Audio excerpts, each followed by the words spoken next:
आयुष्य हो, ज्यादा से ज्यादा आयुष्य, सर्वासिद्ध महाविमान के देवों का आयुष्य 33 सागरों का, सब प्रकार की अनुकूलता, सब अनुकूलता। बाहर से कोई प्रतिकूलता नहीं। ऐसी अनुकूलता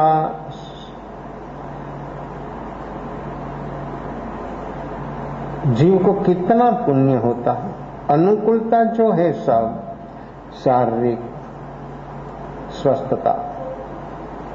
और आप लोगों ने सूत्र बनाया है कि पहला सुख है जाते नरैया, सुख शांति, शरीर स्वस्थ रहना, ये पहला सूत्र आपका, पहला सुख।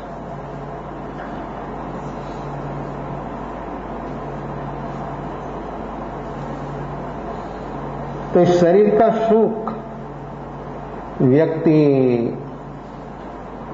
चाहता है, मानता है, उसके लिए प्रयास भी है।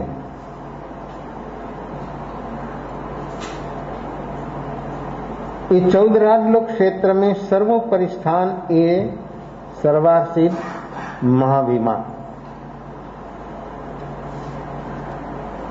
जहां अपनी आत्मा भी एकंद्री रूप में एक दफा नहीं अनंत बार जन्म हो चुका। एकंद्री रूप में बराबर समझना प्रयास करें। जो देव है वो तो संगनी पचंद्री जीव है, और वहां भी एकंद्री जीव, सूक्ष्म निगोद का जीव वहां भी है। तो एकंद्री रूप से ये जीव वहां भी एक दफा नहीं अनेक दफा उत्पन्न हो चुका। क्या पाया? अनंत दफा भी वहां एक क्षेत्र को छू कर आया, पाया क्या? क्षेत्र में प्रवेश क्या मिला? तो सर्वासिद्ध महाविमान का जो देव है उसको उपलब्धि है। 5 अनुत्तर विमान बोलते हैं, विजयी, विजयी, विजयंत, जयंत, अपराजित, सर्वासिद्ध। तो सर्वासिद्ध विमान में जो देव है एकांश सायिक समकीर्ति, समकीर्ति नहीं, सायिक समकीर्ति। और दूसरा 4 है उसमें समकीर्ति है, सायिक भी है, उपशम वाले भी है। लेकिन सर्वासिद्ध विमान में जो देव है एकांश सायिक समकीर्ति। और वहां देवलोक का भोग पूरा होने पर यहां मनुष्य जन्म में आएगा। साधना, सर्व प्रकार के उदय भाव को खत्म कर आत्मा का निज स्वरूप, पूर्ण स्वरूप, उसको मनुष्य जीवन में ही प्राप्त होता है। पूर्णता मनुष्य जन्म में है, पूर्णता मनुष्य जन्म से है। मनुष्य जन्म के सिवा पूर्णता कोई दूसरी गति, जाति, स्थिति में नहीं है। तो ये प्रवेश, क्षेत्र प्रवेश, 14 राजलोक क्षेत्र में ये स्थान में भी अपनी आत्मा सूक्ष्म निगोद रूप उत्पन्न हो चुकी, लेकिन उपलब्धि कुछ नहीं। अद्धालोक जो हम बैठे उसी से 1000 योजन, 1000 योजन, 1 योजन 4000 गांव का, 1 योजन 4000 गांव का, 1 योजन ऐसे 1000 योजन नीचे गहराई में पहली नरक है।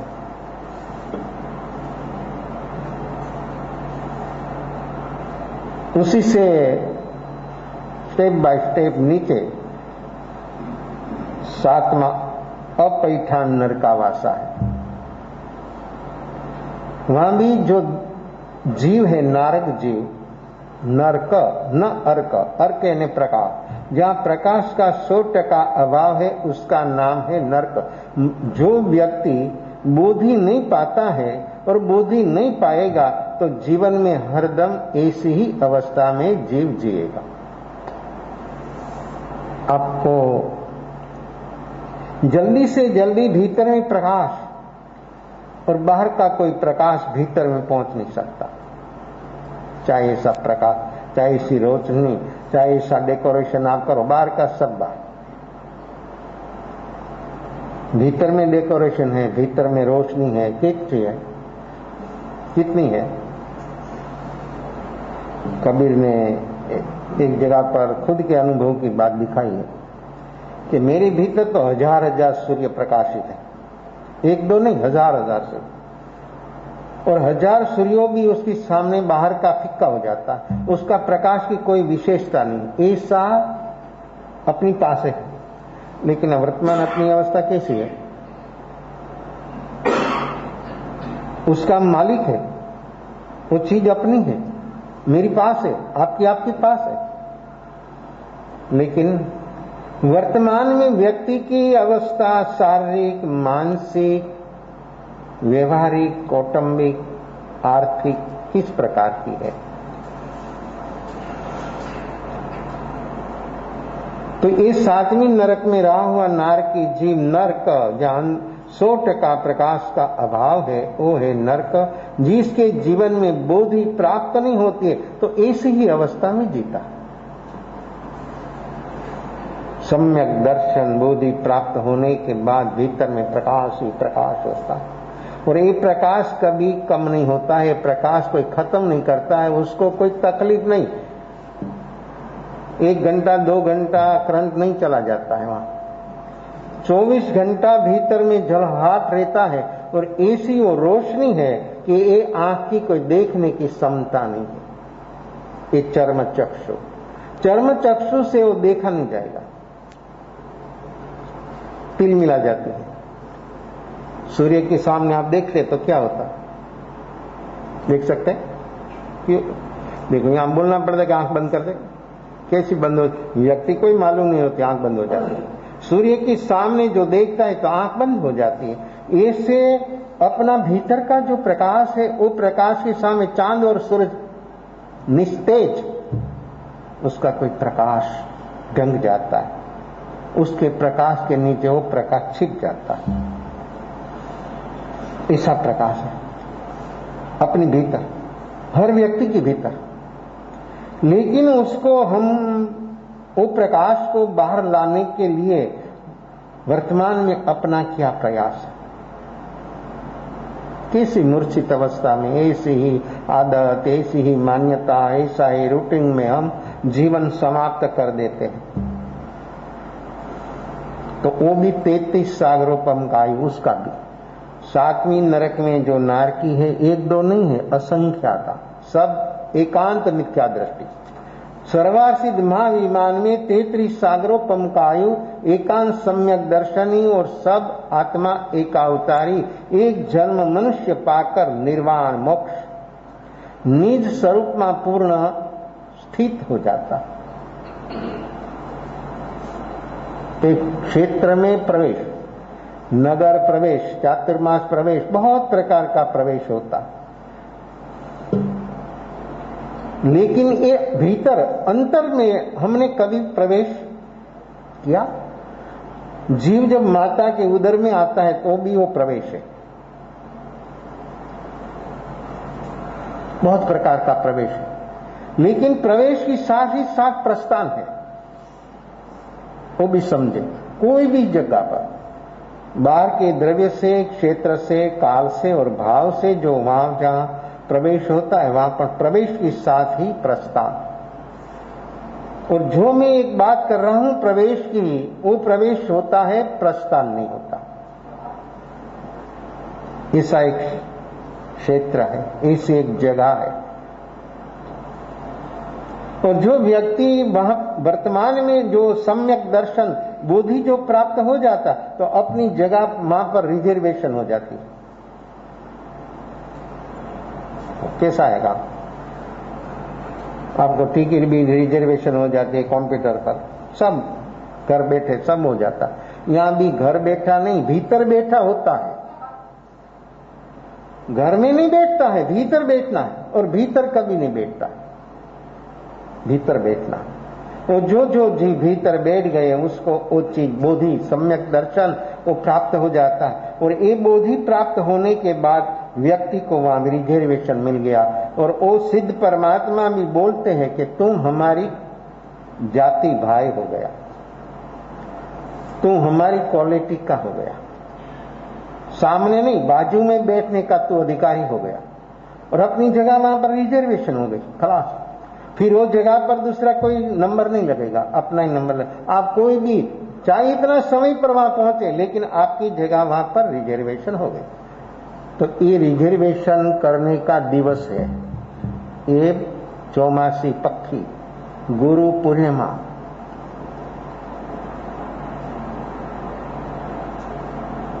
कौन रिजर्वेशन कराएंगे? वहां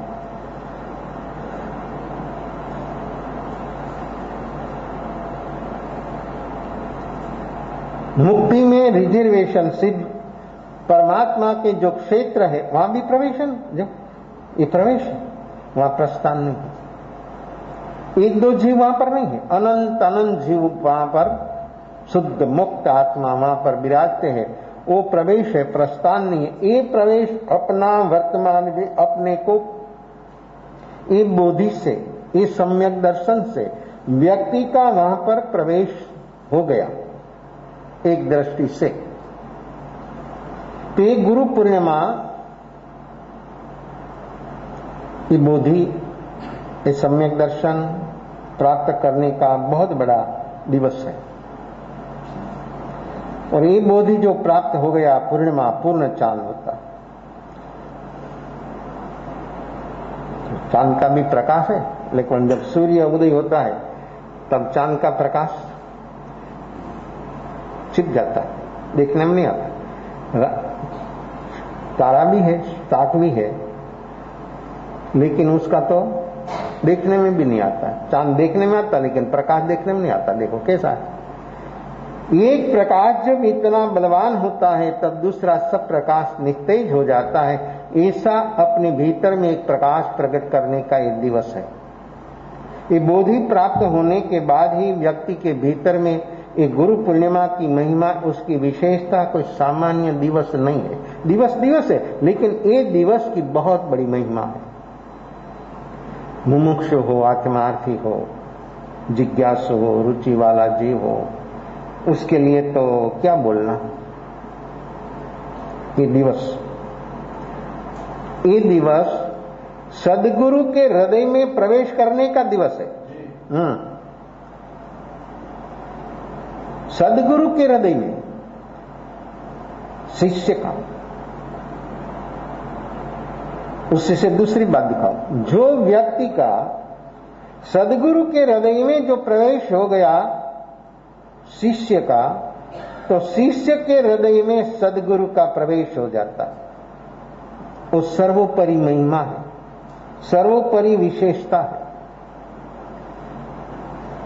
भक्त के हृदय में तो भगवान होता है, पर भगवान के हृदय में जब भक्त का स्थान होता है, ये दिवस है, ये गुरु पूर्णिमा है।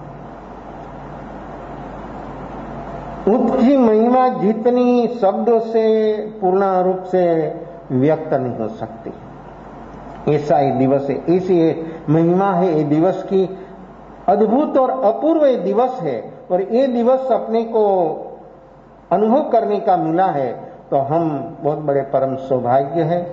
इतना परम सौभाग्य अपने को मिला है कि ये व्यक्ति वर्तमान में जो इसी मुमुक्षुता, इसी लक्ष्य, ऐसी दृष्टि व्यक्ति के भीतर में जो होती है, तो व्यक्ति सचमुच सदगुरु के हृदय में प्रवेश हो जाता है।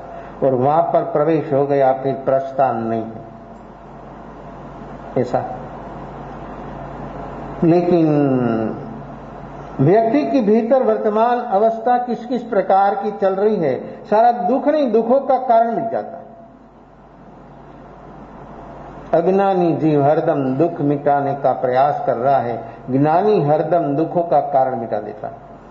ज्ञानी की शरण जो स्वीकार लिया और ज्ञानी की शरण में पहुंच गया और समग्रता से जो व्यक्ति का समर्पित भाव हो गया, समर्पण हो गया, तो दुख नहीं, दुखों का कारण मिट जाता, मिटाना नहीं पड़ता है, मिट जाता है। महादुख है जन्म जरा मरण, जन्म दुखम जरा दुखम रोगाणी मरणाणी अहो दुखो ही संसार हो। इस संसार में अनंत अनंत जीवो जो है वो सब जीवो जन्म जरा और मरण से पीड़ित है, लेकिन भीतर प्रकाश का अनुभव नहीं है, भीतर प्रकाश प्रकट नहीं हुआ है, इसलिए व्यक्ति ये अनंत काल से ये दुखों का कारण जीव बढ़ा रहा है। ये गुरु पूर्णिमा उसकी विशेषता इतनी है अपरंपार, और जो व्यक्ति एक दफा वहां तक पहुंच गया तो सारा संसार तीर जाता है, संसार सागर सारा पार पहुंच जाता है। सदगुरु एक नाव है, नाव का भी समुद्र में प्रवेश होता है, समुद्र में नाव चलती है, पानी में नाव चलती है, लेकिन नाव में पानी आ जाता था क्या होता है? पानी में नाव चलती, लेकिन नाव में पानी आ गया था। एक चीज पिरा भी सकती है और एक चीज अभी नहीं, अशातना भक्ति अपराध से जीव डूब जाता है। और अशातना एक दो नहीं है, 33 प्रकार की अशातना। ये अशातना होने से, पंच परमेष्टि की अशातना होने से व्यक्ति के भीतर में तीरना संभवित नहीं। कोई प्रवेश बहुत प्रकार का प्रवेश है।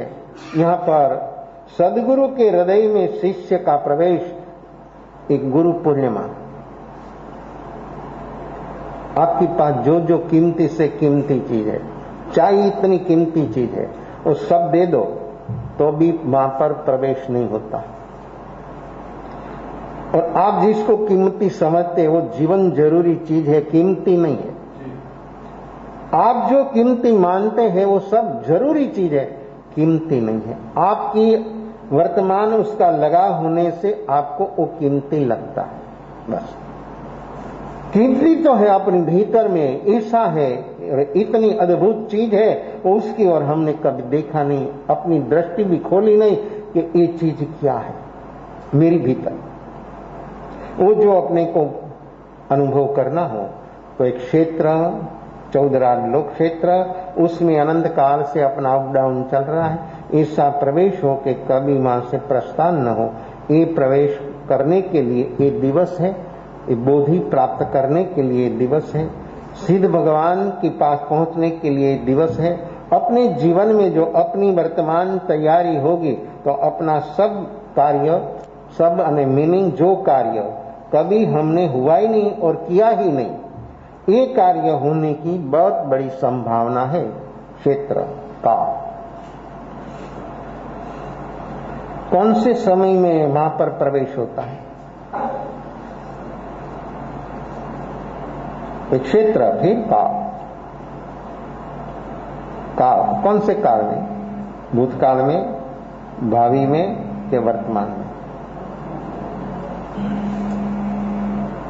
कौन से काल में वहां पर प्रवेश होता है? 3 काल, भूत, भावी, वर्तमान।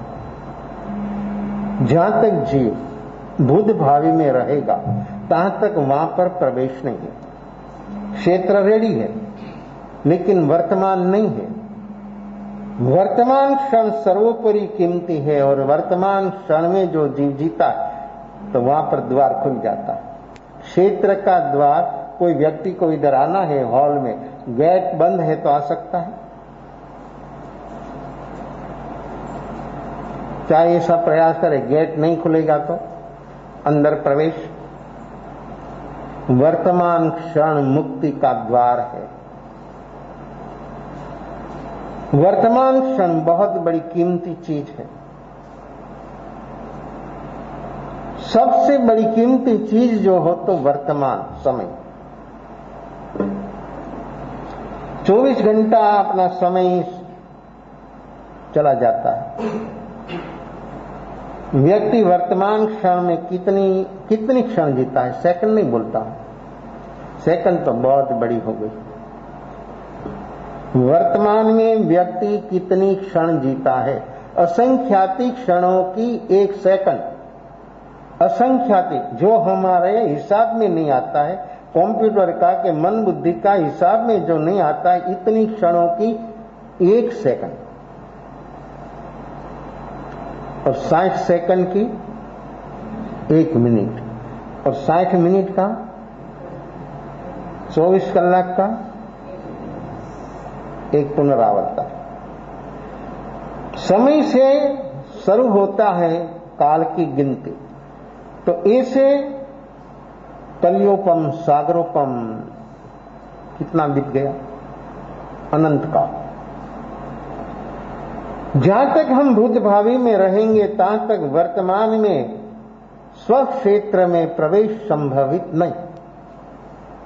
और जो वर्तमान में व्यक्ति जिएगा तो स्वक्षेत्र में उसका प्रवेश हो जाएगा। तो वर्तमान समय यानी आत्मा। समय की व्याख्या, वर्तमान समय यानी आत्मा। वर्तमान समय यानी सामायिक। सामायिक लेकर काम वो करना है, अपने को वर्तमान में ठहरना है, बाहर जाना नहीं। ये सामायिक, निश्चय से सामायिक हो। वो सामायिक होगी, ऐसी एक सामायिक जीवन में हो गए तो जीव का बेड़ा पार हो जाता। मुक्ति 100% उसमें कोई संशय नहीं। कोई अनंत ज्ञानी उसको सिक्का मार देता है। परमात्मा उसको सिक्का मार देता है कि वर्तमान में 48 मिनट जो जीव जीगा तो इस सामायिक से, तो वर्तमान समय यानी आत्मा, वर्तमान समय यानी सामायिक, वर्तमान समय यानी संवर निजरा। देखो भीतर जगत में प्रवेश हो गया। वर्तमान क्षण मुक्ति का द्वार है। एक द्वार खुलेगा, आप खुल जाएगा, रिमोट की जरूरत नहीं है। वर्तमान समय में जिएगा, सब चतुर्गति का द्वार बंद हो जाएगा और व्यक्ति को मुक्ति का द्वार खुल जाएगा। समय अपनी आगे चलता है। ये व्यवहार समय, दिवस उगता है अस्त होता है, वो व्यवहार समय है। वो समय हर व्यक्ति को मिला है, लेकिन ये निश्चय समय यानी आगे बढ़कर देख, निश्चय समय यानी समय सार। समय का सार निचोड़ने की शक्ति आत्मा में है। जो समय सार कुंकुंद आचार्य ने बनाया, समय सार, नियम सार, प्रवचन सार, ऐसे बहुत बनाया है। उसमें एक समय सार और निश्चय का एक ग्रंथ है। निश्चय की बहुत बड़ी बातों दिखाई है, लेकिन निश्चय अनुभव करने के लिए है। निश्चय जीवन में व्यक्त करने के लिए तो बहुत, और व्यक्त कर लगेगा बहुत अच्छा। और जो मैं निश्चय की, परम निश्चय की बात करूं तो आपको भीतर में गुदगुदी होने लग जाएगी। इतनी अच्छी बात है, इतनी बढ़िया बात है, लेकिन व्यक्ति जो प्रैक्टिकल में नहीं जाएगा तो निश्चय का कोई अंश जीवन में अनुभव में नहीं आएगा। निश्चय का अनुभव जो हमको करना हो तो हम वर्तमान में जिए, बस काम पूरा। तो वर्तमान समय यानी सामायिक, वर्तमान समय यानी आत्मा, वर्तमान समय यानी संवर, वर्तमान समय यानी समय को निचोड़ने की शक्ति। उस शेरड़ी को निचोड़ते ना। जब बाहर जाना होता है तो रोड पर, फुटपायरी पर ऐसे लोग बैठे मशीन लगाकर उसका रस निकालते। गर्मी की मौसम है, जीवों को ठंडक लेने के लिए उसका उपयोग करते हैं, लेकिन निकालने वाला को पसीना आता है, मालूम है। वो तो मशीन से चलता है तो थोड़ी तकलीफ कम होती है, और जो हाथ से निकालता है तो निकालने वाले को पहला पसीना आता है।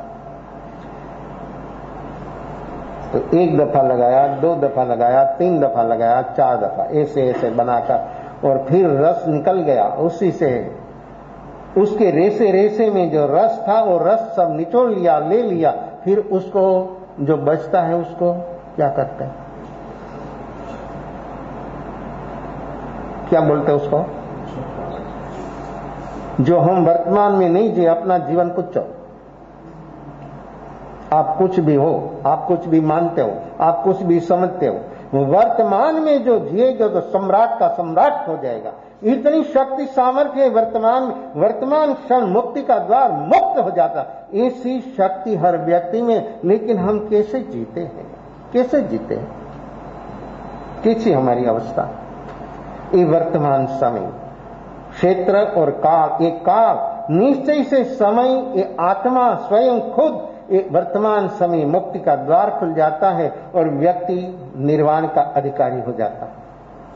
वर्तमान में जिया तो निर्वाण का अधिकारी। ज्ञानी पुरुषों, अनंत ज्ञानी भी बोल देते कि तू हमारी क्वालिटी का आदमी हो गया, तू चला, तेरा रास्ता क्लियर हो गया, साफ हो गया, अभी तुमको कोई नहीं रुक सकता है। रुकने की जो शक्ति थी उदय योग संयोग की सब हट गया। वर्तमान में जीते हैं तो उदय सारा खत्म हो जाता। आप लोग बोलते हैं कर्म बहुत है, मोहनी कर्म बहुत है, मैं क्या करूं, मेरे से तो कुछ होता नहीं। ये सब बात जो है पुरुषार्थहीन व्यक्तियों की बात है। और जो वर्तमान में मैं क्या करूं, संयोग नहीं है, माया को तो संयोग नहीं होता। बस घर में ऐसा चलता है कचड़ पचड़, तो क्या करें, हम धर्म नहीं कर सकते। अरे घर पर रहकर भी धर्म हो सकता। शरीर में भी असाता हो कि साता दो ही होता नहीं, कि तीसरी होती अवस्था योग 3, मन वचन काया। तो दोनों की तीनों की अवस्था 2, अनुकूल प्रतिकूल, साता हो के असाता हो, दूसरा नहीं। लेकिन योग की कोई भी अवस्था हो, लेकिन व्यक्ति जो वर्तमान में जीता तो सब उदय योग संयोग खत्म हो जाता है और व्यक्ति योगातीत हो जाता है। ऐसी है वर्तमान समय की शक्ति और सामर्थ्य। वो हमको काम करना है, ये हमको वर्तमान में जीना। ये सब झंझट छोड़ दो, ये क्या करता है, ये क्या करता है, ये क्या होता, आप छोड़ो। नहीं छोड़ेंगे, आप नहीं छोड़ेंगे। जहां तक आपके भीतर वो चलेगा, तहां तक आपका 100% नुकसान हो रहा है वो आपको मालूम नहीं, आपकी आदत हो गई, ये बेहोशी की आदत है। जहां तक व्यक्ति के भीतर में होश नहीं है, तहां तक व्यक्ति को क्या करेगा, समय तो है, समय को बर्बाद करेगा, जीवन बर्बाद हो जाएगा। लेकिन वर्तमान में जिएगा तो सारा जीवन कितना अद्भुत, कितना अनुभव करने जैसा है। ये वर्तमान जीवन, ये गुरु पूर्णिमा, आषाढ़ शुद्धि पूर्णिमा, चतुर्मास प्रवेश, एक क्षेत्र प्रवेश, एक काल, जो काल वर्तमान समय, समय यानी काल, वर्तमान समय में जो हम जिए तो काम अपना कैसा हो जाएगा, कितना हो जाएगा, कितना हो जाएगा, आपको भरोसा ही नहीं है, आपको मालूम नहीं। भजन तो बोले कि हमको विश्वास है, हमको श्रद्धा है, हमको, लेकिन इस बात जो अपने जीवन में वर्तमान में जीने का हो गया तो अपना सारा ही कार्य हो जाएगा, सब कार्य सार्थक सफल हो जाएगा। जो अपनी भीतर में जो एक भावना है, एक रुचि है, वो काम हो जाएगा। तो सदगुरु गुरु पूर्णिमा, आषाढ़ शुद्ध पूर्णिमा, गुरु पूर्णिमा, इस सभी से हमको द्रव्य से, क्षेत्र से, काल से और भाव से, विभाव भाव से मुक्त करने की जो एक तत्व है, वो तत्व है सदगुरु। तो द्रव्य से, क्षेत्र से, काल से, भाव से अपने भीतर कैसा कैसा भाव चलता है, शुभाशुभ सतत चलता है, शुभ अशुभ, शुभ अशुभ द्वंद चलता है, उसी से सदगुरु ऊपर उठा लेता है। व्यक्ति को शुभाशुभ भाव बंध रूप है, और जो व्यक्ति निर्विकल्प हो गया तो ये शुभाशुभ भाव खत्म हो गया और शुद्ध स्वरूप हो गया। और इस शुद्ध की अवस्था कैसी अद्भुत है, इसकी ताकत कितनी है, इसका सामर्थ्य कितना है। आप एक दफा 1 सेकंड तो वर्तमान में जी लो। 24 घंटा में हमारी बात आपके लिए 1 सेकंड है। आप बोले कि शॉर्टकट, कितना शॉर्टकट मैं दिखाता हूं, लेकिन प्रैक्टिकल को मुझे करना कि आपको करना। प्रैक्टिकल ये प्रैक्टिकल वर्तमान में जीना वो अपना प्रैक्टिकल है। और जो व्यक्ति वर्तमान में जिएगा 1 सेकंड, सिर्फ 1 सेकंड, तो व्यक्ति बदल जाएगा, भीतर से सचमुच बदल जाएगा। ऐसी है अपनी वर्तमान की अवस्था। ये वर्तमान में जो जिएगा तो ये भाव विभाव भाव, शुभ अशुभ की अपेक्षा से शुभ अच्छा है, लेकिन शुद्ध की अपेक्षा से लोहे से कॉपर अच्छा है, लेकिन कॉपर से पीतल अच्छा है, उसी से कांसा अच्छा, उसी से चांदी अच्छी, उसी से सोना, और उसी से प्लेटियम सफेद सोना, और उसी से डायमंड। कहां लगाना है, कहां पहनना है डायमंड, कहां लगाना है? नक्सिक शरीर वहां कहां पर लगाना है? वो सारी जो बात है उसकी जो विशेषता है वो कौन समझता है? किसको मालूम है? ये कीमती चीज है, इसको किसको मालूम होता है? ये शरीर है, शरीर को मालूम है कि मैं शरीर हूं। मैं बोलता हूं अज्ञानता से, बेहोशी से कि ये शरीर में 100% गलत, आप 100% सही मानते हैं। ये भ्रांति जहां तक नहीं टूटेगा, वो भ्रांति से व्यक्ति मुक्त नहीं होगा। जहां तक स्वयं का काम, मेरा काम, आत्मा, सब काम करते हैं आप लोग, लेकिन खुद को बात कर देते हैं। और जहां तक ऐसी अवस्था हमारी रहेगी, तहां तक अपना काम, निजी काम, दुखों का कारण हमारी बात है, दुखों को कारण मिटाना। और उसमें सबसे बड़ा दुखों का कारण है भ्रांति, आत्म भ्रांति सम कैसा रोग है? आत्म भ्रांति सम रोग नहीं, सदगुरु वैद्य सुझाव, गुरु आज्ञा सम औषध। औषध का नंबर तो 3रा लगा। गुरु, आत्म भ्रांति का रोग जो मिटाना हो तो पहला चाहिए सदगुरु। सदगुरु जिसके हृदय में प्रवेश हो गया, जिसके जीवन में, जिसका हृदय में सदगुरु का प्रवेश हो गया, उसके जीवन में उसकी भ्रांति मिट जाएगी। भ्रांति है जहां तक बोधि प्राप्त नहीं है, तहां तक ऐसी भ्रांति रहेगा। वो भ्रांति मिटाने की शक्ति सदगुरु की है। ये सदगुरु, ये भ्रांति रोग है, वो रोग मिट गया। भ्रांति यानी मिथ्या, तो भ्रांति यानी बुद्धि का अभाव। ये भ्रांति में शरीर तुम नहीं हो, तुम हो चेतन भगवान विनायक स्वरूप अकशाई आत्मा। ऐसा हूं मैं, और ये हम मानते हैं कि शरीर में, उसका नाम है भ्रांति। वो भ्रांति जब टूट गई, वो भ्रांति से व्यक्ति लेकिन मुक्त कब होता है?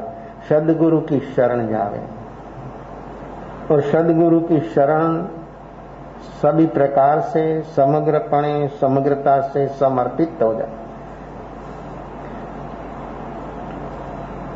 बहुत बड़े बड़े डाकू लोग भी, भयंकर आतंकवादी जैसे डाकू लोग भी जो पा जाते हैं, तो हम नहीं पा सकते। लेकिन उसका समर्पण जो आप ऐसे प्रश्न करते को वो कैसे पा लिया, तो आपकी दृष्टि में है, आपके सामने है, पा लेता है। उसका समर्पण कितना है? वो बोलता है कि मुझे कुछ मालूम नहीं है, मैं कुछ नहीं जानता, और आप बोलते हैं कि मैं सब कुछ जानता। बस इतना फर्क है।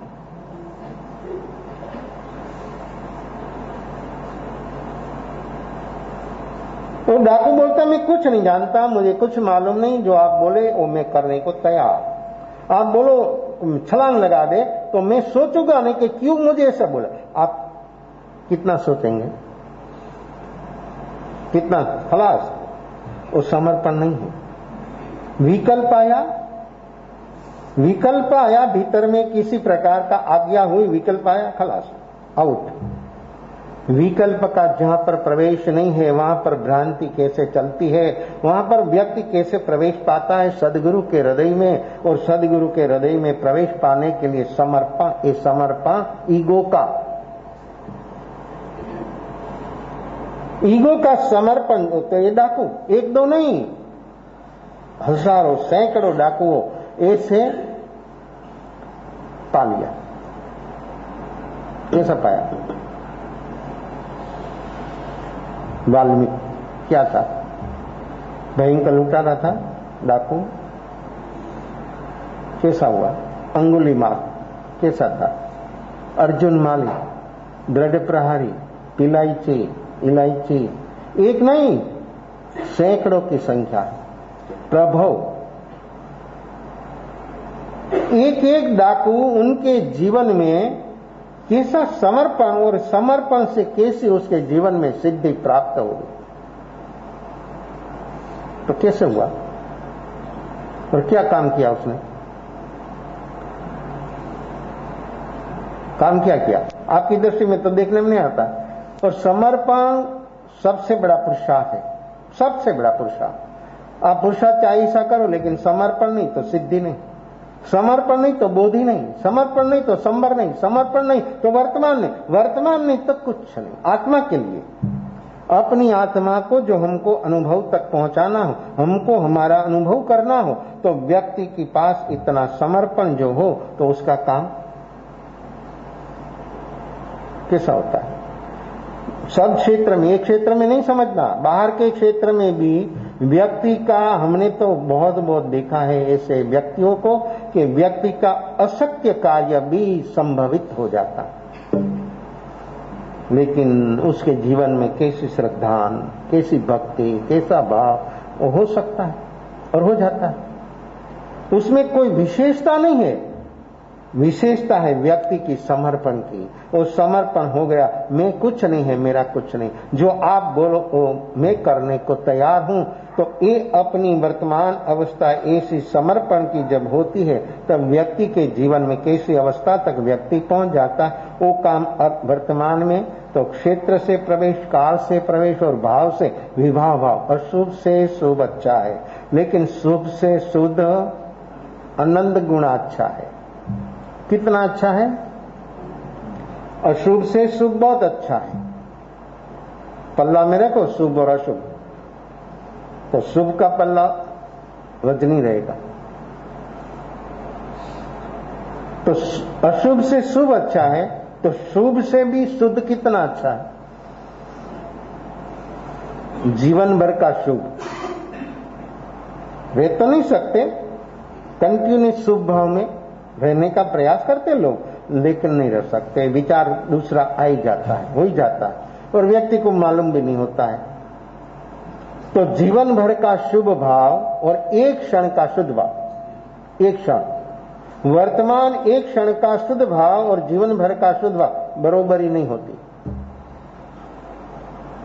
एक क्षण का शुद्ध भाव भीतर में प्रवेश हो गया और व्यक्ति को छलांग लग जाएगी और व्यक्ति सचमुच भीतर से बदल जाएगा, वो शुद्ध है। तो विभाव से जब ऊपर उठता है तब शुद्ध निर्विकल्प, और निर्विकल्प अवस्था है मुक्ति का द्वार। तो क्षेत्र से, काल से, भाव से, ये भाव अपना विभाव भी उदय भाव की बात चल रहे हैं। उदय भाव, उपशम भाव, क्षयोपशम भाव, क्षायिक भाव, परम पारिणामिक भाव। तो उदय भाव सारा संसार है, इस चतुर्गति रूप संसार सारा उदय भाव। उदय भाव से ऊपर उठने के लिए तीन पुरुषार्थ दिखाया, क्षयोपशम जगन्य, उपशम मध्यम, क्षायक उत्कृष्ट। जो व्यक्ति वर्तमान में जो पुरुषार्थ है, लेकिन व्यक्ति आधारित ये पुरुषार्थ है, ये व्यक्ति के आश्रित ये बात दिखाई है। जो व्यक्ति के भीतर में उत्कृष्ट भाव होता है, तो उपशम क्षयोपशम में पहला आए फिर सहायक में जाओ, ऐसा भी नहीं है, ये क्रम नहीं है। सीधा कोई व्यक्ति सहायक में छलांग लग जाती है, कभी कुछ नौकार मंत्र भी नहीं सुना है तो भी सहायक संकेत प्राप्त हो जाता है। आप नौकार मंत्र का स्मरण तो करते हैं, माला भी करते हैं, जप भी करते हैं, लेकिन जो माला जप करते हैं उसमें आपका मन एक माला में भी आपका मन नहीं रहता। क्यों? शुभ स्मरण करना, जप करना, तप करना, यम करना, नियम करना, भक्ति करना, ये सब साधन और सबसे शुभ भाव होता है। और अशुभ से मुक्त होने के लिए ज्ञानी पुरुषों ने एक अनुष्ठान दिया है। तो हम बाकी से यदि हो जाते हैं या अनुष्ठान को धर्म मान लेते हैं। वो साधन है, एक पायरी दिया है, उसे आगे चलना है, वहां पर खड़ा नहीं रहना है। लेकिन व्यक्ति जो पायरी अच्छी मिल गई तो व्यक्ति वो छोड़ने के लिए तैयार नहीं होता। साधन से साध्य तक पहुंचना है, विधि से विधान तक पहुंचना है। ये मनुष्य जीवन साधन तभी होता है जब व्यक्ति के भीतर में जागरण साक्षी भाव होता है, तब ये मनुष्य जन्म मुक्ति का साधन। और जागरण साक्षी भाव नहीं है तो ये चतुर्गति का साधन है। कैसा उपयोग करना, इस साधन है। चतुर्गति का भी साधन हो सकता है और मुक्ति का भी हो सकता है। आपकी क्या मर्जी है, आपका क्या भाव है, आपको कैसा, इस शरीर को आपको किसी का साधन बनाना है, आपके पर है। आपकी वर्तमान अवस्था कैसी है, ऐसे वो काम करेगा, ऐसे वो चलेगा। वर्तमान में जीते, चाहे ऐसा दुर्भाव हो क्षण पहला, लेकिन वर्तमान में निर्विकल्प हो गया, सारा संसार का छेद हो जाता है, कट जाता है, नहीं रह सकता है। ऐसा है शुद्ध भाव, निर्विकल्प अवस्था, शुभ अशुभ दोनों खत्म। तो द्रव्य क्षेत्र से, काल से और भाव से, विभाव से ऊपर उठने के लिए व्यक्ति को वर्तमान में जीना है। और वर्तमान में जो व्यक्ति जिएगा तो उसका काम होना कितना आसान, कितना इजी। भीतर में प्रवेश करने के लिए एक काम अपना है और निजी काम है, अपने से होने वाला है। जहां तक हम वर्तमान में नहीं जीने का प्रयास करेंगे, तहां तक ये द्रव्य क्षेत्र का अनुकूलता जो हमको मिली है उसका आप उपयोग कर लेंगे। लेकिन अपने भीतर जो प्रवेश करना है, वो सारा दुखों का कारण मिटाना है, वो काम होना कठिन लगता है आपको। ऐसी अवस्था में व्यक्ति का समर्पण, ये समर्पण हो गया तो उसका काम कैसा होता है। एकलव्य है ना उदाहरण, द्रोणाचार्य कौरव और पांडवों को पढ़ाते थे, सिखाते थे शस्त्र अस्त्र विद्या, कैसे शस्त्र कैसे चलाना। राजगुरु था, बहुत बड़ी प्रतिष्ठा थी। राजकुमार उसके चरणों में सिर झुका देते थे।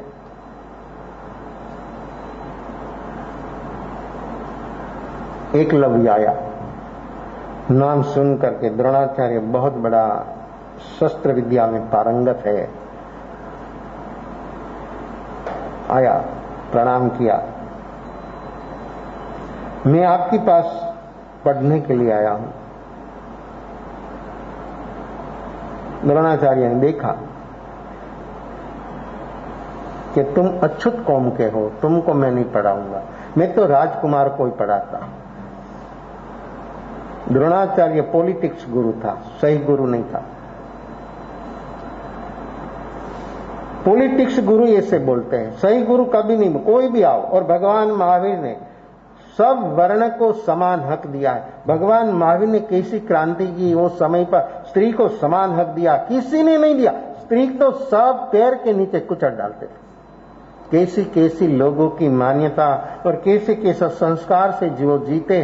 स्त्री अपने सिर्फ एक भोग का साधन, दूसरा कोई उसकी वैल्यू नहीं, ऐसे लोग मानते थे। उस समय पर भगवान महावीर ने स्त्री को समान हक दिया, मुक्ति का समान हक। बाहर में क्या बोले आप, और अभी भी आपके घर में स्त्री आपके लिए नीचा है, ऐसे आप लोग मानते हैं और मान रहे। ऐसी क्षुद्र अवस्था जहां तक दूर नहीं होगा, तहां तक भीतर में प्रवेश होना संभवित नहीं। पूजनीय है, वंदनीय है। ये तो एक जीवन सर्जन करने वाली है, जगदम्बा है, उसमें कितनी शक्ति है। शिव और शक्ति का मिलन होता है तो परम निर्वाण को प्राप्त हो जाता है। लेकिन व्यक्ति की दृष्टि कैसी कैसी होती है। जहां तक व्यक्ति की दृष्टि ऐसी क्षुद्र रहेगा, तहां तक व्यक्ति को उसमें रही हुई विशेषता, उसमें रहा गुण कभी व्यक्ति को देखने में नहीं आएगा। तो मैं तुमको नहीं पढ़ाऊंगा, प्रणाम करो, चला गया। जंगल में रहता था। अभी भी ऐसे लोग हमने देखा है जंगल में, बहुत विहार किया है हमने जंगलों में। महेश्वर का जंगल में विहार किया है, गिर का जंगल सारा देख लिया है, बरडा का डूंगर देख लिया है, सापुतारा से धर्मपुर बांसदा सारा डांग का जंगल 100 किलोमीटर वो भी देखा। बहुत जंगलों में देखा, विहार किया। लेकिन वहां पर जो लोग रहते हैं, कभी कपड़ा उसको सिर्फ पुरुषों को लंगोटी होती है, दूसरा कपड़ा भी नहीं होता। ऐसा अभी भी जीता है। आपको 21वीं सदी की बान पुकार रहे हैं, लेकिन वहां पर कैसा है उसका जीवन वो देखे आपको दृष्टि में आएगा। लेकिन वहां पर कौन जाए? जब हम जंगल पास कर रहे, विहार चलता है, तब वो लोग हमको देखते तो खड़ा रह जाता, देखते रहते कि ये बड़ी प्राणी कैस विचित्र, ये क्या यूनिफॉर्म और ये क्या कैसा। जब केरला में भी हमारा विहार चलता था तो पुलिस लोग हमारे पास आके आप क्या है, कभी कभी हमको रास्ता पूछने के लिए उसके पास जाना पड़ता। तो पहला पूछे कि आपके ये क्या लगाया है, क्या है। ऐसे बहुत खट्टा मीठा अनुभव बिहार का। लेकिन वो सब लोगों की जैसी जैसी अवस्था, जिस जिस प्रकार की रहन सहन होती है, ऐसे जो हम देखे तो कोई तकलीफ हमको होती नहीं। एकलव्य गया जंगल में रहता था, और राजकुमार को साथ कैसे वो सेट हो सकते? उसका रहन सहन अलग, उसकी अलग, चला गया। लेकिन भाव और समर्पण, कैसा भक्ति, कैसी भक्ति, समर्पण कैसा हुआ? आपको तो मालूम है ना कि क्या हुआ, कैसा हुआ। बहुत दफा आपने सुना होगा, लेकिन उसकी श्रद्धा देखी आपने, उसकी भक्ति देखी आपने। उदाहरण तो बहुत दफा आप सुनकर यदि हो गया, लेकिन उसके भीतर में जो श्रद्धा और भक्ति थी वो आपने देखा कभी? वो श्रद्धा और भक्ति से उसके जीवन में वो काम हुआ है। कैसी भक्ति, कैसी श्रद्धा। एक दफा देखा द्रोणाचार्य को, उसके भीतर में प्रवेश हो गया। देखो, द्रोणाचार्य को एक दफा देखा, एकलव्य के हृदय में उसका प्रवेश हो गया। मिट्टी की प्रतिमा बना दिया, रोज प्रणाम कर धनुर्विद्या सीखने लगा। कैसी लगन, देखो कैसी रुचि और लगन। ऐसा धनुर्धर हुआ, ऐसा धनुर्धर हुआ। पांडवों जंगल में घूमने के लिए गया, साथ में गुरु भी थे।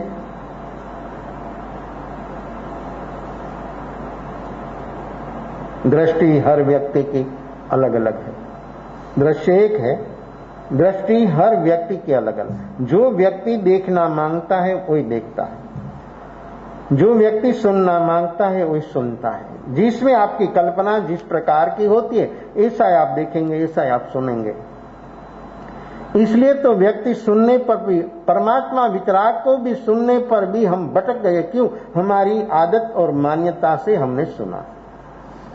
तो हमारी मान्यता के मुताबिक ही हम अर्थघटन करेंगे, दूसरा अर्थघटन आपके पास नहीं है। मान्यता बाजू पर रखकर जो सुनता है, तो भगवान ने दिखाया ये भगवती सूत्र में कि श्रवण से कहां तक मोक्ष मार्ग, क्रमिक मोक्ष मार्ग एक गाथा में दे दिया, निर्वाण तक पहुंच जाता है। शुरू होता है श्रवण सुनना। कैसे? कला है, श्रवण की एक कला है, आसन की एक विशेषता है, आपको मालूम नहीं? सुनने के समय पर पैर पर पैग नहीं चढ़ाना, इधर उधर देखना नहीं, मेशान मेष दृष्टि। लेकिन कैसा रहता है, कैसा होता है, घड़िक में ऐसा हो जाता, घड़िक में ऐसा हो जाता। ये अपनी वर्तमान अवस्था शारीरिक किस प्रकार की है और हमारा लक्ष्य वहां पर ही है। जो व्यक्ति देखकर व्यक्ति के भीतर में ऐसी एक अवस्था हो जाए, तो व्यक्ति के भीतर में सुनते सुनते श्रवण से ही श्रावक हो जाता है। करना तो बाद में, जो नहीं सुनते उसके लिए करना है। मान्यता से, आदत से, रूटीन से सुनता, उसके लिए बारंबार वही चीज आने पर भी उसके जीवन में कुछ बदलाव नहीं होता। तो श्रवण से श्रावक हो जाता है। श्रावक और श्रवण एक ही धातु है। ग्रामर की दृष्टि से देखें तो एक शब्द का अर्थ है श्रवण और श्रावक। श्रवण से ही श्रावक होता है, तो श्रावक पांचवा गुणस्थान देश वीरती श्रावक हो गया। सम्यक दर्शन और आगे एक पायरी और आगे चल गया। ये चीज है, ये अपनी चीज है। तो द्रोणाचार्य साथ में था, एक कुत्ता भी साथ में था, तो भौंका, आवाज करता है। एकलव्य ने शब्द सुना कुत्ते का, कुत्ता नहीं देखा। देखो विद्या कैसी होती है, शब्द वेदी हो गया। कोई प्रकार का पशु का, प्राणी का, मनुष्य का, किसी का भी शब्द आया, कान पर आवाज आई, उसके अनुसंधान लगाता है तो उसको निशान पार कर देता है। सामने व्यक्ति देखता है तो निशान फेल होता है। क्यों? कितनी विह्वलता। शिकारी जब शिकार करते हैं तब देखा है आपने कभी? पशु प्राणी का शिकार पशु प्राणी करते हैं और मनुष्य पशु प्राणी का शिकार करते हैं, तो देखा है आपने कभी? वो भी एक ध्यान है। कैसा ध्यान?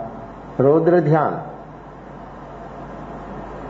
कोई भी शिकारी प्राणी की जब शिकार करता है तब उसकी एकाग्रता, उसका कंसंट्रेशन देखा है? अपना ध्यान में इतना कंसंट्रेशन नहीं। वो रौद्र ध्यान किसने सिखाया उसको? वो कहां से सीखा? आर्त ध्यान भी है, रौद्र ध्यान भी है।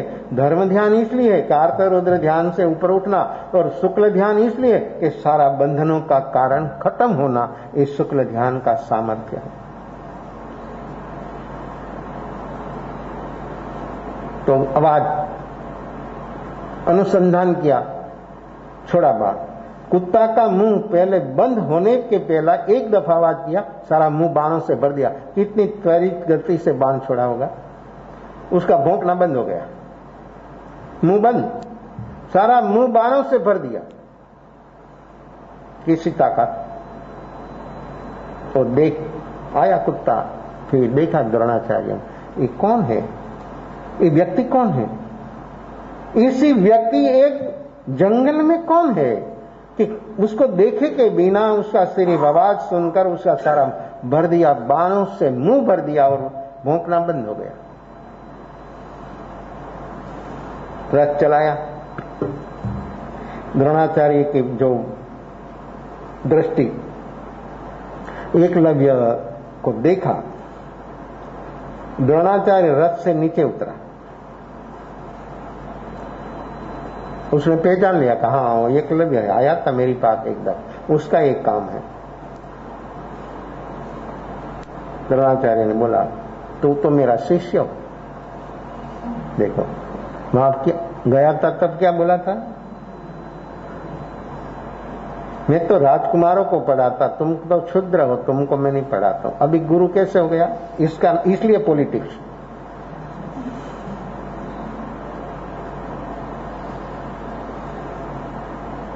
कुत्ता देखा, उसने देखा कि ये काम आपकी कृपा है।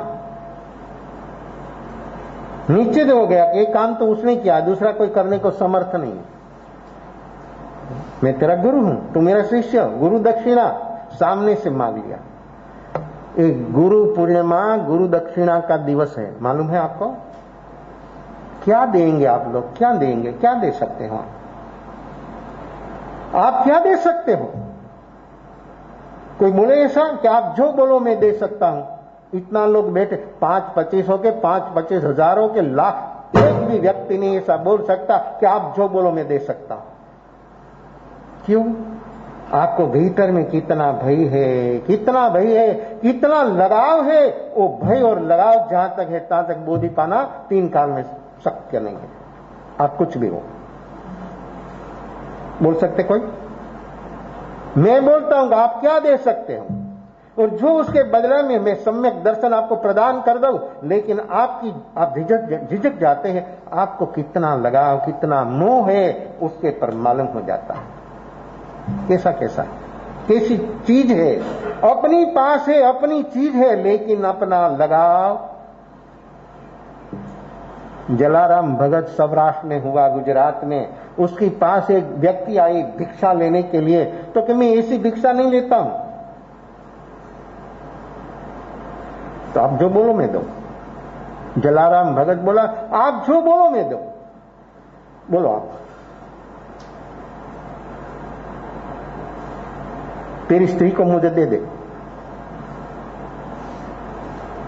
जलाराम उसका हाथ पकड़कर उसके हाथ में दे देता, आप ले जाओ। हो सकता है? होता है?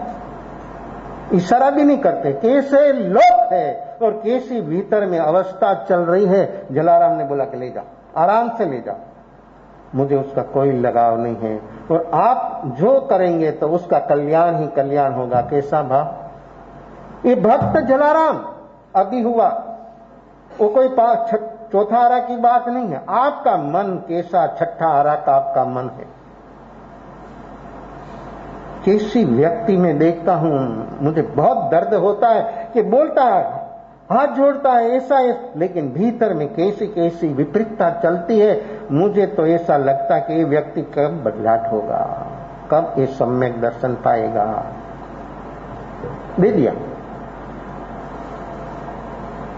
हाथ में हाथ सौंप दिया। होता है? हो सकता है?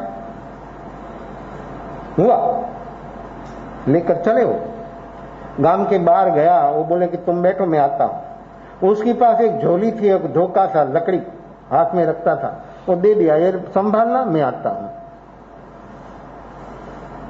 नदी के किनारे पर वो बाई बैठी, वो गया, वापिस नहीं आया।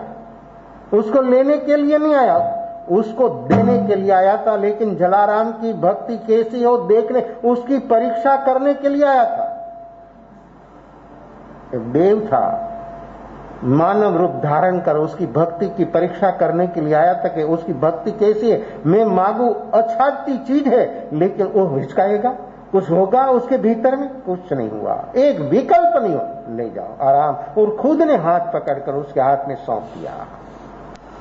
भक्ति सुरा की भक्ति है, कायर की भक्ति नहीं है।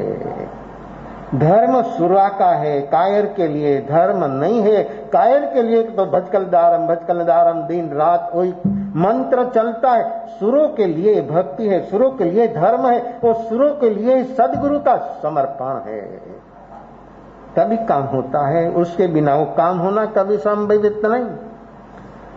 द्रोणाचार्य एकलव्य ने बोले कि मैं तेरा गुरु हूं, मुझे गुरु दक्षिणा दे दे, मैं गुरु दक्षिणा लेने को आया हूं। आप बोलो, आप जो बोलो देने को तैयार। होता है? क्या मांगेगा, क्या बोलेगा, कोई संशय नहीं भीतर में। आप जो बोलो देने को तैयार। मालूम है ना उसको कि गया था तो मुझे वापस लौटा दिया, मुझे पढ़ाने के लिए तैयार नहीं हुआ और आज गुरु हो गया। एक विकल्प नहीं, आप जो बोलो दे देता हूं, आप मेरे गुरु हो। आपके प्रताप से ही मैं धनुर्विद्या सिखाऊं। और द्रोणाचार्य ने आशीर्वाद दिया था अर्जुन को कि तेरा जैसा जगत में कोई धनुर्धर नहीं होगा, लेकिन आज उसी से आगे बढ़ गया एकलव्य। तो देखा द्रोणाचार्य से सहा नहीं गया, इसलिए पॉलिटिक्स। मैं गुरु दक्षिणा में मांगता हूं तेरा राइट साइड का अंगूठा दे दे। छुरी पास में थी, निकाली, फट काट कर दे दिया। विकल्प नहीं, अंगूठा क्या मांगते, सिर मांगो तो सिर दे देता। हे सामर्थ्य तो ये हो जाता। उसका काम नहीं है, वो मेरे से नहीं होता तो तेरे से सम्यक दर्शन नहीं होगा, 3 काल में नहीं होगा। सम्यक दर्शन तो उसको होता है, ऐसे व्यक्ति को होता है जब ए पार के ओ पार एक खेलने को तैयार हो, उसको ये सम्यक दर्शन वो बोधि प्राप्त होता है। दे दिया अंगूठा। क्यों मांगा ऐसा? एकलव्य के पास द्रोणाचार्य ने अंगूठा किस लिए मांग लिया? जब धनुर उसके पर जब बाण चढ़ाना और पणस खींचना हो, तब ये अंगूठा बहुत काम का है। जो वो निकल गया तो वो पणस नहीं खींच सकता, तो बाण विद्या में निष्फल हो जाता। देखो कैसा इरादा। इसलिए पॉलिटिक्स। तो फिर दे दिया, कोई हिचकिचाहट नहीं, कोई विकल्प नहीं। और व्यक्ति कैसा धनुर्धर रहा। उसके सामने अर्जुन आ जाए तो अर्जुन परास्त हो जाता। कैसा है, कैसे हुआ? एक एक नहीं, ऐसी बहुत बहुत चीजों है, बहुत चीजों हमने देखी है, हकीकत में बनी हुई घटनाओं हमने सुनी भी है और प्रत्यक्ष देखी भी है। ऐसा भाव भक्ति उस जिसके जीवन में हमने देखा है उसका काम हो जाता है। सभी प्रकार का काम, एक काम नहीं, सब काम हो जाता है। आप बोले कि ये नहीं, आपकी सब मान्यता गलत है और आपके भीतर में ऐसी भक्ति जहां तक नहीं। एक गुरु दक्षिणा का दिन है और दक्षिणा, दान और दक्षिणा। शिष्य दान देता है, गुरु दक्षिणा देता है।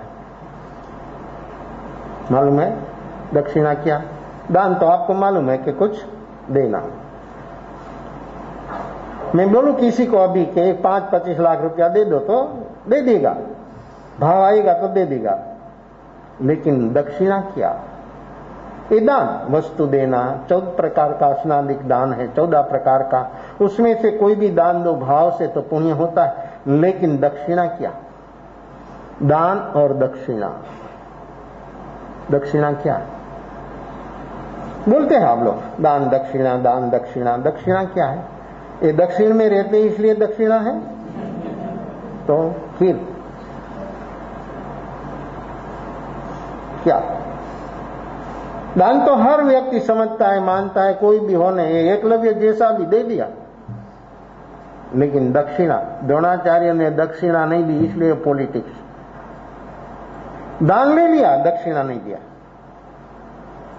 गुरु दक्षिणा देता है, शिष्य दान देता है। बहुत प्रकार के दान है, बहुत प्रकार की चीज है, लेकिन दक्षिणा एक ही है। दान देने में व्यक्ति की वर्तमान में भावना कैसी है, किस प्रकार की भावना है, कि जिस प्रकार की भावना व्यक्ति की होती है इस प्रकार से उसके जीवन में वो दक्षिणा प्राप्त होती है। जो व्यक्ति इतना भाव से, इतना सरलता से, जिनके जीवन में जो भाव उठता है, और व्यक्ति वस्तु तो माध्यम है, भाव बढ़ाने के लिए वस्तु तो माध्यम है, लेकिन विशेषता दक्षिणा की है। ऐसी दक्षिणा जो अपने जीवन में प्राप्त हो जाए तो ये मनुष्य जन्म सार्थक सफल हो जाए, तो ये दक्षिणा का दिन है। लेकिन दान देने में व्यक्ति की उदारता किस प्रकार की है, किस प्रकार की है? बहुत लोग मेरे पास आ जाए, खाद्य पेय पदार्थ लाए, बहुत भाव से आ जाए, लेकिन दक्षिणा, ये दक्षिणा क्या है? दान, दक्षिणा। हीरा मोती भी दे देते हैं कोई लोग, इतना उदार होता है, भाव बढ़ता है। तो क्या वस्तु की कोई विशेषता नहीं है? वस्तु तो आपके लिए विशेषता है। ज्ञानी के भीतर में वस्तु की विशेषता नहीं, उसके भीतर तो भाव की विशेषता है। और गुरु और परमात्मा तक पहुंचता है भाव, और भाव से अपना काम सरल हो जाता है, और भाव से व्यक्ति मुक्त हो जाता है। भाव इतना होता है कि दुर्भावों से व्यक्ति ऊपर उठ जाता है। वो है जीवन में एक दान देने का अवसर है और दक्षिणा प्राप्त करने का दिवस है। क्या दक्षिणा?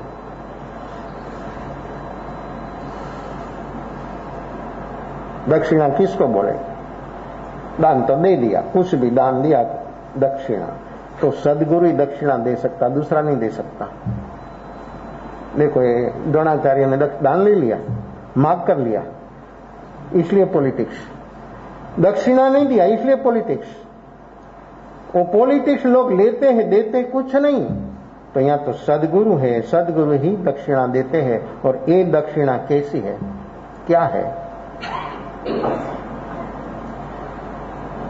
ये दक्षिणा जो जिसके जीवन में प्राप्त हो जाती है तो कहां पहुंच जाता है? एक सदगुरु, समय तो हो रहा है, ब्रह्मा विष्णु और महेश 3 देव है, हिंदू धर्म में लोग मानते हैं।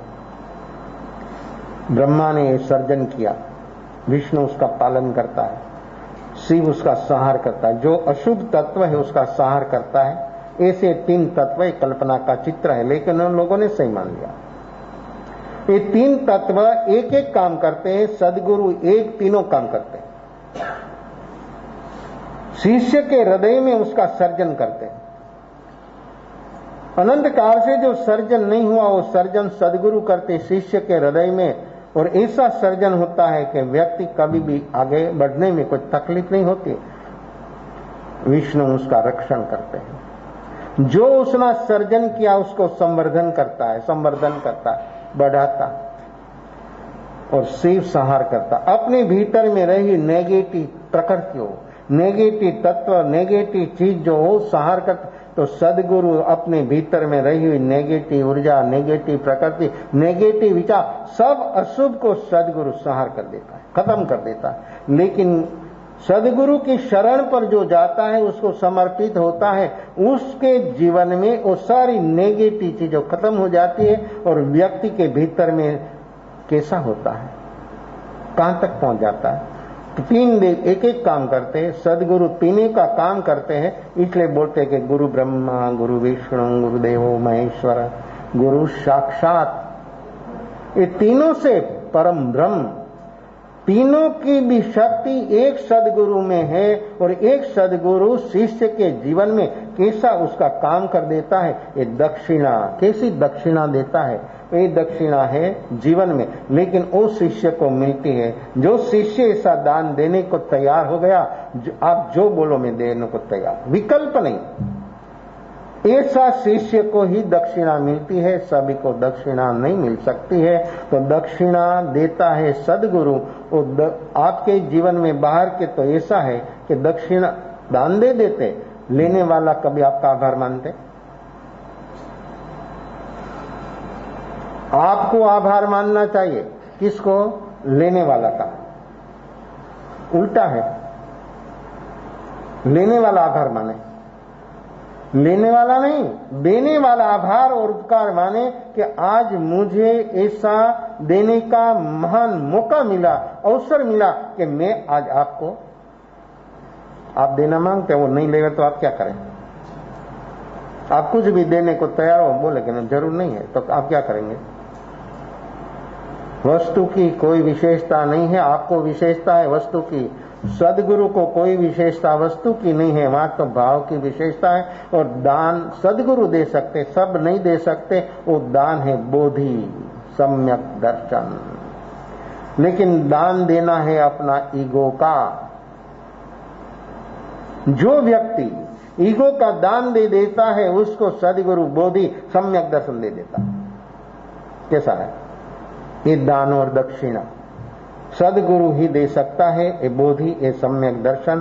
तो दान देना वस्तु तो आप लोग मानते हैं, मैं बोलता हूं कि अहम का, ईगो का समर्पण, ईगो का दान दे दो आप। जो व्यक्ति वो देने को तैयार होता है, उसको सम्यक दर्शन अभी और यहां एक क्षण पर, लेट है नहीं आपकी देर दे, या तो अभी और यहां एक क्षण पर काम हो सकता है। ऐसा काम करने का अपने को एक गुरु पूर्णिमा, कितनी अद्भुत ये दिवस, ये दिवस की महिमा देवों ने पण गाया है, और देवों ने भी बोला है कि ये दिवस कितना विशिष्ट है, कितना अद्भुत और अपूर्व है। ऐसा समय अपने को मिला है, और जो व्यक्ति भीतर में जागरण साक्षी भाव की और आगे चलेगा, तो सचमुच व्यक्ति के जीवन में उसका उद्धार ही उद्धार, उत्थान ही उत्थान, उसका जीवन सर्व प्रकार से, सभी प्रकार से, शारीरिक, मानसिक, व्यवहारिक, कौटुंबिक, आर्थिक और परमार्थ तक पहुंचेगा। सदगुरु जीव को परमार्थ तक पहुंचा देता है, उसको वापस लौटना नहीं देता। लेकिन समर्पण जब होता है तब एक काम होता है। समर्पण के बिना कभी भी गुरु उसका हाथ नहीं पकड़ते। समर्पण हो गया तो जवाबदारी उसकी है, उसका कल्याण करना जवाबदारी गुरु की है, शिष्य की। सब काम मिट गया, सब काम पूरा हो गया। लेकिन ऐसा समर्पण होता है तो कभी वापस नहीं लौटना देता, शिखर तक पहुंचा देता है, मंजिल तक पहुंचा देता है, उसके पहले उसको छोड़ता नहीं। ऐसी है अपनी वर्तमान अवस्था। लेकिन व्यक्ति जहां तक ऐसा समर्पण भाव में नहीं आएगा, तहां तक बोधि का भी टोटा है, तो फिर आगे यात्रा चले वो तो कभी संभवित नहीं है। तो दान और दक्षिणा देने का भाव, और सदगुरु ऐसी दक्षिणा देते हैं कि जीव का उद्धार हो जाता है, और सारा दुखों का कारण, दुख नहीं, सारा दुखों का कारण मिटा देता है और मिट जाता है। ऐसी है अपनी ये अवस्था, एक गुरु दक्षिणा, ये समय, ये संयोग, ये अपने को एक दिवस मिला, उसमें अपने भीतर में ऐसी ऐसी शुभ मंगल भावना हो भाई, और अपने भीतर में ऐसा एक जागरण प्रकट करे, ऐसा भीतर में हरदम भाव बना रहे कि मैं ये मनुष्य जन्म पाया तो मुझे ये बोधि, ये सम्यक दर्शन पाना है, और ये सदगुरु का सहारा से सचमुच व्यक्ति को ये उपलब्ध हो सकता है। वो भूमिया है, सदगुरु मोक्ष मार्ग का भूमिया। उसको मालूम है कि रास्ता में कैसी कैसी विकटता, कैसी कैसी अवस्था आती है, वो चला है, वो उसने सब अवस्थाओं को पार किया है और पहुंच गया है, इसलिए उसको मालूम है, और मालूम है इसलिए वो पहुंचा सकता है। लेकिन समर्पण जिसका होता है वो पा जाता है, उसको मिलता है, सभी को नहीं मिलता है। जो ये पाने का अपना भीतर में ऐसा भाव उल्लास हो जा रहे, तो सही अर्थ में ऐसा समर्पण जिस साधकों का होगा तो आत्मभ्रांति सम रोग नहीं, सदगुरु वैद्य सुजान, गुरु आज्ञा संपत्ति नहीं, औषध विचार ध्यान। ये बोलना ये कंठस्थ है, बोलते हैं रटन करते हैं, लेकिन प्रैक्टिकल जब होगा तब ये काम हो जाएगा। प्रैक्टिकल नहीं होगा तहाँ तक ये काम, अपना काम, आत्मा का काम होना शुभ भाव होगा, बोलने से, स्मरण करने से, जप करने से, तप करने से, यम करने से, नियम करने से, भक्ति का शुभ भाव होगा। लेकिन ईगो से ऊपर उठना हो तो सदगुरु को समर्पित जो व्यक्ति, जो कोई भी क्षेत्र हो, कोई भी समय हो, कोई भी व्यक्ति हो, एकलव्य जैसा कैसा व्यक्ति, लोग तो बोलते हैं उसको रामना का गंवार, बिल्कुल कुछ नहीं, तो फिर देखो उसका समर्पण, तो सिद्धि कैसी प्राप्त हो। ये बाहर की सिर्फ आप देखते, भीतर में उसने पा लिया। जब एक बोला कि अंगूठा दे दे, एक विकल्प नहीं आया कि कैसे मैं दे सकता हूं, मैं तो ये अपंग नहीं हो जाऊं, एक विकल्प नहीं आया। बोला कि अंगूठा क्या, सिर मांगे तो सिर उतार देता हूं। ये समर्पण से वो जीव ने भीतर में अनुभूति तक पहुंच गया। वो है समर्पण, वो है साधना। अपने जीवन में ऐसी ऐसी समर्पण की अवस्था जब प्रकट होगी तब अपना काम हो जाएगा। तो सब आत्मा ये चतुर्मास प्रवेश अंतर प्रवेश के लिए है, एक गुरु पूर्णिमा दान देने के लिए है। दान देने का भाव किसका किस प्रकार का है, इससे उसको दक्षिणा मिलेगी, और ये दक्षिणा ऐसी होगी कि आत्मा स्वयं का अनुभव तक पहुंच जाएगा। ये अनुभव करने के लिए ये अपने जीवन में ये कार्य करने को जो आत्मा तत्पर होगा, सभी का मंगल, सभी का कल्याण, सभी का परम से विशेष भावभेद अवसर पर।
कोई उपवास आत्म उपवास टीव्यं प्यारं बधान असरं खायं सायमनंदनावनं सायरन अप्पानोसे एकासन दुव्यं प्यारं बधान असरं खायं गणन अप्पानोसे आमेल विशेष भावभेद अवसर नमो रियंदानं नमो सिद्धानं नमो वरियानं नमो वज्रायानं नमो यें सबसावनं एसो पंचलंकारो सबभाव पराशणं मंगलानं च सबैसें परमं वै मंगलं चदारी मंगलं हरियंदामंगलं सिद्धामंगलं सौमंगलं गौली बलन्दो धूमंगलं चदारी लगदमारियंदालगदमा सिद्धालगदमां सौलगदमां गौली बलन्दो धूमलगदमां चदारी शरणं नव्यामि अहो परम कृपाणु गुरुदेव आपनादरम सुख परम शांति परम समाधि परमानंद परम ज्ञान परम दर्शन परम द्रव्यवाने माटे हरिहंता शरणं नव्यामि सिद्धा शरणं नव्यामि साहु शरणं नव्यामि केवली बनन्दं धमं शरणं नव्यामि चारमणलिं यारुत्तम यार शृंगरजय बहुसागरमान हृदय सकलकर्मणमणियं मोक्षगणां सुखलयनन्द भावद्री जयगणनाय जीवदरी दया संसारनाय शरणागार शरणमय गौ जय नरनारायण अक्षय विचल बल